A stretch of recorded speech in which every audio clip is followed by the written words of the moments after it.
sinasabi po nila, ang binibida nitong sina Ginoong Fernandez, sina Ginoong Adyong, etong sina Ginoong Abante, na kanila daw resulta ay yung batas tungkol sa EJK, unnecessary po yun, useless po yung batas na panukala na yun.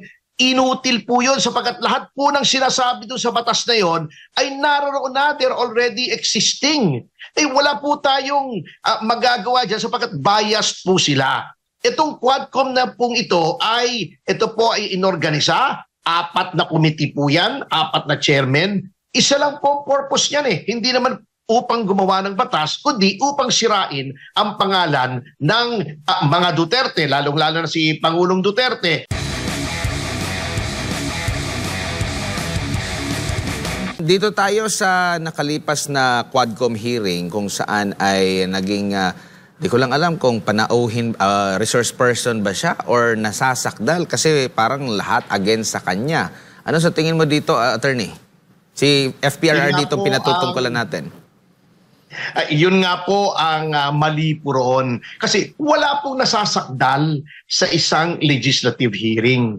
Ang legislative hearing po, ang sole purpose po nito ay mag-collect ng informasyon upang ang isang legislatura will be able to make intelligent laws. So they need to know all the facts pertaining to a certain subject matter. So, lahat po ng humaharap po dyan ay resource persons. Wala pong nasasakdal po dyan, walang inaakusahan ng krimen, walang dapat na mapatunayan dyan whether or not a crime has been committed and who committed the crime. Otherwise, lumalampas na po sa kapangyarihan ang legislatura, in this case, the House of Representatives. Meron pa akong isang tanong din, attorney, patungkol doon sa tanong ng abogado ni dating Pangulong Rodrigo Duterte. Ito ba'y dapat masamain? Kasi nagtatanong lang siya, maaari niyo po bang, ano po ba yung panukalang batas ninyo na nabuo na sa nakalipas? Kasi pang-11 yata yun na hearing. Pero sabi ng isang kongresista, parang nabastos siya. Kung nagtatanong ang isang private citizen na siya, taxpayer din yun, wala ba siyang karapatan na magtanong at pag nagtanong ba, bastos agad? Nababastosan agad sila? Ay hindi po. Ang bastos po dyan ay ang House of Representatives. Sapagkat sinabi na po ng ating kataas-taasang hukuman na kapag meron pong isang legislative hearing at ikaw ay inanyayahan bilang isang resource speaker o resource person, dapat po kalakip nung liham na paanyaya o yung invitation, yun pong draft ng proposed legislation at hindi lamang po yung draft ng proposed legislation, yung mga katanungan na maaring ibigay po sa inyo. Ano pong reason po nito? Sapagkat katulad po ng sinabi ko, ang sole purpose, ang kaisa-isang purpose ng legislative hearing ay upang bumuo ng batas. At hindi po dapat tinatanong ang resource person o resource persons ng mga katanungan na labas doon sa panukalang batas na nais gawin ng legislatura. At ang nangyari doon, parang nasa, inakusahan na siya, nandun na rin si Senador Trillanes kung ano-ano mga akusasyon, hindi lang si dating Pangulong Duterte, pati yung mga anak ni dating Pangulong Rodrigo Duterte. Pasok pa ba yun sa pagbuo ng batas? Hindi po, sapagkat hindi po pakay o hindi po nasa saklaw ng kapangyarihan ng legislatura sa isang legislative inquiry ang pag-awayin o pagsabungin or pag-away o i-confront yung isang resource person ng another resource person. Kaya nga po, buti na lang si Pangulong Duterte ay isang dating prosecutor, kaya nung sinasabi sa kanya, kino-confront siya with an affidavit, sinabi niya, hindi mo ako pwedeng tanungin dyan sapagkat hindi ko nababasa yung affidavit na yan. Hindi mo ako binigyan ng kopya ng affidavit na yan. How can I comment on an affidavit that I have not seen nor read? So, maling-mali po talaga. Talagang nagiging circus po itong Quadcom hearings at dapat po ito'y wakasan na. Sapagkat sabi, sila na po mismo umamin. Sila po ay mayroon ng sinumiting panukalang batas tungkol sa EJK. Although walang kakwenta-kwenta, ay panukalang batas pa rin. Kapag ikaw ay nagsumiti na ng panukalang batas, tapos na ang trabaho mo with respect to that certain subject matter, which in this case is EJK. Kapag nagpadala po ba, attorney, ng imbitasyon, halimbawa itong isang komite ng Kamara kaugnay sa magiging pagdinig in aid of legislation, obligado ba sila na nakalagay doon sa sulat kung ano-ano mga panukalang batas yung kanila mga naiisip para at least prepare din itong kanilang magiging research person kung ano yung mga inputs niya na maidadagdag doon sa pagpanday ng batas? Ay opo, talaga pong obligado. At yan po mismo ang ipinag-uutos ng ating saligang batas noong sabihin nila na ang mga karapatan ng resource person ay dapat ginagalang. Ano po itong mga karapatan na ito? The right to due process, the right to remain silent, the right against self-incrimination. At yan din po ang mandato ng mga desisyon ng ating Korte Suprema tungkol po sa limitations and extent ng powers ng legislature tungkol sa legislative inquiry. Yan po ay mga decided cases katulad ng Ermita versus Senate, yung Neri versus Blue Ribbon, Ong versus Senate Blue Ribbon Committee na ako po ang nag-represent doon sa petitioner. Ibinigay po ang limitasyon. Ang problema po sa ating mga legislators ay akala nila they are above the law. Hindi po nila sinusunod yung ipinag-uutos ng Korte Suprema sa bagamat nakalagay po sa ating civil code na pronouncements of the Supreme Court form part of the law of the land. At noon po sila ay sumumpa sa kanilang katungkulan bilang mga miyembro ng Kongreso, sila po ay nanumpa to uphold and defend the Constitution and all the laws of the Republic. Yan po ang hindi nila sinusunod sa kagustuhan lamang nila na yung agenda nila, yung script nila, yung kanilang narrative ay yun ang maisulong. Opo, attorney, doon sa in aid of legislation na pagdinig, sa tingin mo, tama rin ba na ang answer lang dapat ay yes or no? Yun lang ba? At sinabi ni dating Pangulong Rodrigo Duterte, hindi ka investigador. Ano bang masasabi mo rito, attorney? Opo, tama po si dating Pangulong Duterte sapagkat hindi niya po inimbento yung doktrina o prinsipyo na yan. Yan po ay sinabi ng Korte Suprema sa ilang mga kaso, napakarami na pong mga kaso, na yung, ang isa pong kasong dapat binasa nila dito ay yung Calida versus Trillanes, kung saan nasasaad na ang Kongreso, kung ito po ay nagsasagawa ng inquiries in aid of legislation, hindi po sila pulis, hindi sila NBI, hindi sila piskalya, lalong-lalo nang hindi sila hukuman. Kaya hindi mo pwedeng sabihin answer yes or no. Ang nais mong makuha dito ay hindi ipiti ng witness o yung resource person, kundi kumuha ng impormasyon. Paano kang kukuha ng impormasyon kung ikaw ay ililimita mo yung sagot sa yes or no? So mali po yan. Mali po yung ginagawa nila na nililimita po nila o ikonokontrol nila yung answer ng isang resource person. Opo, bago lang si partner Jason.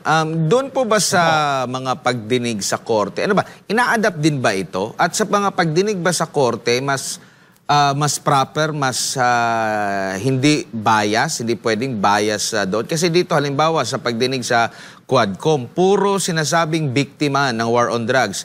Pero wala silang iprenisenta naman lang para maging balanse lahat yung mga biktima ng illegal na droga. Yung mga biktima ng karumal-dumal na krimen dahil bangag yung suspect, mga pamilyang nawasak dahil sa illegal na droga, mga komunidad na grabe yung takot ng mga neighborhood dahil sa illegal na droga, attorney. Ay opo, sa isang hukuman po, yung totoong hukuman, meron pong rules on evidence na tinatawag. Hindi basta kung sino-sino, halimbawa si Trillanes, ay biglang susulpot doon at magbibigay ng ebidensya. Unang-una, you have to qualify your witness. Kasi ang testimonya po sa hukuman, hindi po pwedeng haka-haka. Hindi po pwedeng chismis. Hindi pwedeng narinig ko kay ganito o sinabi sa akin ni ganoon. Dapat po yan, they are all based either on personal knowledge or based on authentic documents. Hindi po pwedeng mag-under oath ka roon at hindi personal knowledge. O objectionan po yan. Noong kalaban, sasabihin, objection, hearsay evidence, not admissible. At kung ikaw ay nagbigay ng illegally obtained evidence katulad ng ginawa ni Trillanes in violation of the bank secrecy law, yan po ay hindi pwedeng tanggapin. Ang tawag po dyan ay fruit of the poison tree. Lahat po ng ebidensya na illegal, lahat ng consequences ng ebidensyang yan ay inadmissible. Ang problema po, itong Quadcom, ay wala pong batas dito. Ang tingin ng mga kongresista sa sarili nila, sila ang batas. Kung ano na lamang gusto nilang ibigay na dokumento. O sino na lamang ibibigay nilang kung sino-sinong mga Herodes dyan na mga witness, katulad ng pare, na sinasabi niya, libo-libo daw ang biktima, nagdrama pa. Inilatag pa yung mahabang listahan doon. Hindi naman pala niya kilala yung mga yon. Iilan lang pala doon ang nakausap niya. O kung sa tunay na korte, babarahin niya ng judge patatahimikin yan Baka makontempt pa yan Attorney, si Jason po ito. Sir, ano kaya ang magiging impact nitong naging Quadcom hearing, especially dito sa umano'y extrajudicial killings na parang mas kinukundina pa ng mga kongresista yung naging successful na war on drugs kaysa sa mga durugista? Wala po tayong magagawa dyan. Wala pong impact yan. Ang nangyari po dyan, hindi impact, kundi impacto. Kasi po, nakakatawa nga ang sinasabi po nila, ang binibida nitong sina Ginoong Fernandez, sina Ginoong Adyong, etong sina Ginoong Abante, na kanila daw resulta ay yung batas tungkol sa EJK. Unnecessary po yun, useless po yung batas na panukala na yun. Inutil po yun sapagkat lahat po ng sinasabi doon sa batas na yon ay naroon na, they're already existing. Wala po tayong magagawa dyan sapagkat biased po sila. Itong Quadcom na pong ito ay inorganisa, 4 na committee po yan, 4 na chairman. Isa lang po ang purpose niyan Hindi naman upang gumawa ng batas, kundi upang sirain ang pangalan ng mga Duterte, lalong-lalo na si Pangulong Duterte, at ilagay po into focus yung EJK na ito po ay isang programa, hindi po yung EJK, yung war on drugs. Ito po ay isang programa na napaka-popular po sa ating mga tao. At yung sinasabi nilang EJK, meron po tayong batas, yung katulad po noong pumatay kay Kian, yun po ay pinagbabayaran nila ang kanilang kasalanan sapagkat talaga naman pong in a war, there will be collateral damage.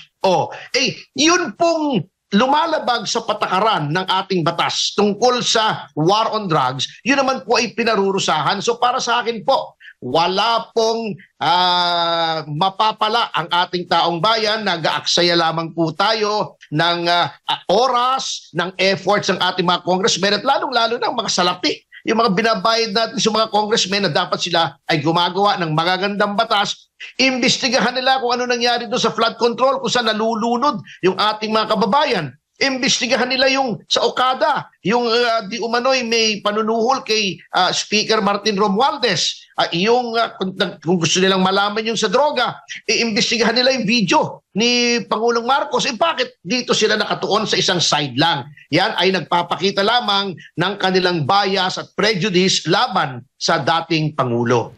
Attorney, hindi maitatanggi na marami sa ating mga kababayan na ramdam talaga nila na sila ay ligtas sa ilalim ng Duterte administration dahil po dito sa war on drugs.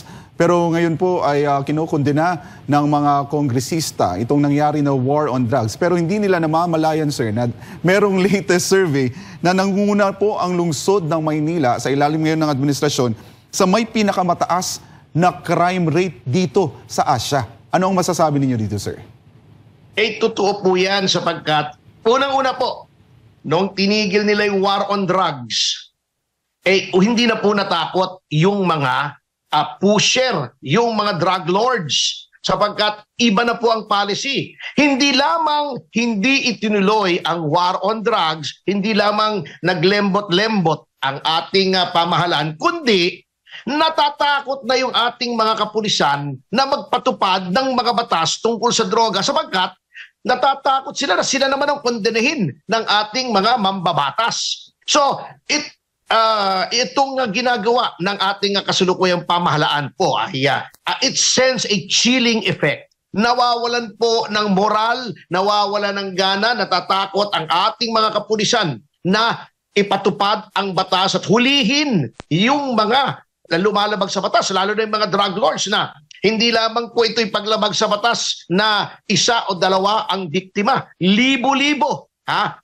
baka tens of thousands ang biktima nito in terms of destroyed futures, lives lost, health lost, at pagwasak ng pamilya. Yung po ang hindi nila naiisip Ganun po kasi talaga pagka weak ang leadership, na-demoralize ang pulis sapagkat they are barking up the wrong tree. Bakit hindi nila suportahan ang ating kapulisan? Ayan, ang nangyayari po, minabilitaan tayo sa isang operation against drugs. Yung mga pulis ang napatay, hindi yung mga pusher, hindi yung mga drug lords. So, yan po ang epekto ng weak leadership. Yung leadership na hindi malaman kung anong ginagawa niya, na kapag may krisis ay magkakamot ng ulo at sasabihin, anong gagawin natin? Iyan po ang mabigat na nangyayari. Sir, nakakabahala po dahil po sa nangyayari ngayon ay marami po sa ating mga kapulisan ay minsan ay natatakot na ipatupad ang kanilang responsibilidad, lalo na sa pagpapatupad ng batas laban dito sa mga drugista, sa mga drug lord. At ang nakakabahala pa, attorney, sa mga panahon na ito, marami pong mga bata ang nawawala at hindi na pagtutuunan ng pansin ng pambansang pulisya. Ay totoo po. Hindi lamang po natatakot ang pulis natin, ito po ang mas nakakatakot dyan. Hindi lang sila natatakot, ginajustify pa nila ang paggamit ng droga. Kasama daw sa ekonomiya natin yan. Anong klaseng baluktot na pangangatwiran yan? Na okay lang gumamit sa droga kasi ito ay ginagamit sa hanap buhay. Yan ba ay katuwirang matino? Number 2, yan sinasabi niyong nawawalang mga bata. Kasi nga po, hindi na natatakot ang ating mga kriminal sapagkat nanlambot na po. Nawalan po ng moral ang mga pulis sapagkat ang pakiramdam nila kapag sila ay gumawa ng matino at ito ay nangyari, ay nagkakomprontasyon at nakabarilan at dinidepensa lang naman nila ang kanilang sarili, ngunit sila ay nakapatay ng kriminal in the performance of their duties and in the defense of themselves, sasabihin, EJK sila, murderer sila, o baka patawag sila ng Kongreso. O pangatlo, at nakikita po nitong mga communist front organizations na hindi lamang naging malabnaw itong NTF-ELCAC natin, kundi namamayagpag pa ang mga kinatawan ng mga communist front organizations sa lehislatura, katulad ng Akbayan, Kabataan, Gabriela, etc. Ang yayabang nila. So ano nangyayari? Lalo pong lumalakas ang loob nitong mga insurgents, mga komunista, na labanan ng gobyerno at mag-recruit ng ating mga kabataan upang magdala ng armas, pumatay ng sundalo at malimit po, sila rin po ay napapatay sa kanilang murang edad. At saka, attorney, baka itong solusyon nila sa illegal na droga at kriminalidad kasi ayaw nila dun sa naging estilo ni dating Pangulong Rodrigo Duterte, baka i-google lang din ito, attorney. Gaya nung isa gaya din nung isa na ginugoogle lang, hindi na pala pwedeng wag na lang mag-aral ng law, pwede na pala sa Google, attorney. Ayun nga po, ako nga baka mag-open na po ako ng clinic dito sa bahay ko at mag-prescribe na rin ako ng gamot. I-google ko na lang kung anong gamot ang dapat ibigay. Kami may sakit ng isang bagay. Hindi po talagang nakakatawa po na lahat po ng justification ay kanilang ibinibigay upang malabag po nila upang gawin nila ang lahat ng paglabag sa mga constitutional rights ng mga resource persons na tinatakot nila, ayaw nilang pakausap sa abogado, sisiraan nilang abogado, pipilitin nilang umamin katulad ng ginawa nila kay Colonel Grijaldo, pinepressure si General Leonardo. Yan po ay hindi po gawain ng lehislatura. Kaya nakakalungkot po na, alam niyo po, napakapangit na po. Hindi ko po sinasabing yung mga miyembro ang pangit, katulad ni Luis Tro o ni Franz Castro. Yung ginagawa po nila ang pangit sapagkat nasisira po ang prestige, ang gravitas, ang reputation ng ating batasan, yung ating kongreso, na dapat po it should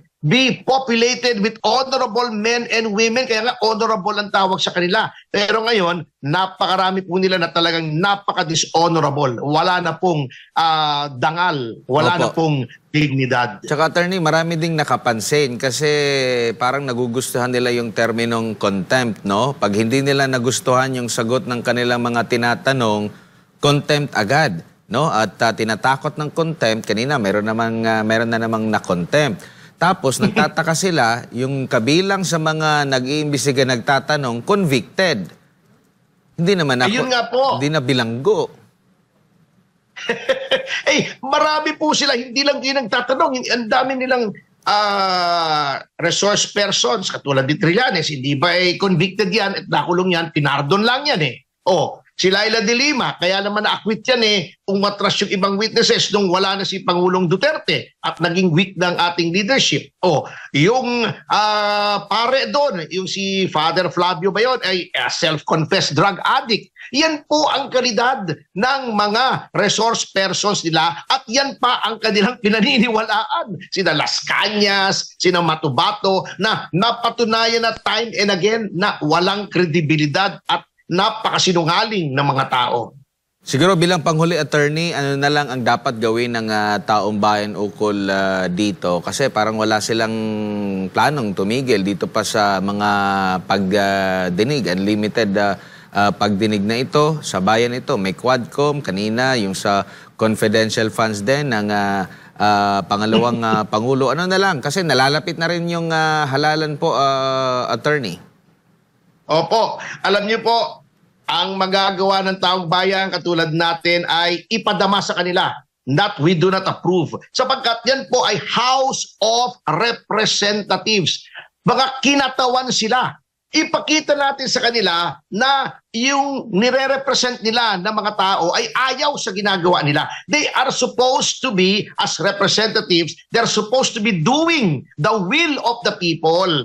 Katulad po ng sabi nga ni Pastor Kibuloy, public office is a public trust. You are given public power in trust. Hindi yan sa'yo. Ipinagtiwala lang yan sa'yo ng taong bayan. Tayo ang tunay na makapangyarihan at dapat yung power na yan ay ginagamit not for the benefit of the many, not for your own benefit or the benefit of the few. At ang problema po, nung nanonood po ako dito sa SMNI nung live, makikita yung mga comment, 70-80% ay panig kay Pangulong Duterte. Kaso nyo po, ang problema sa ating mga kongresista, kahit ang public feedback, lalo na sa social media, lalo na yung mga interview, na hindi po sang-ayon ang taong bayan sa mga ginagawa nila. Ang problema po, yung mukha po nila, freysinet, prefabricated concrete.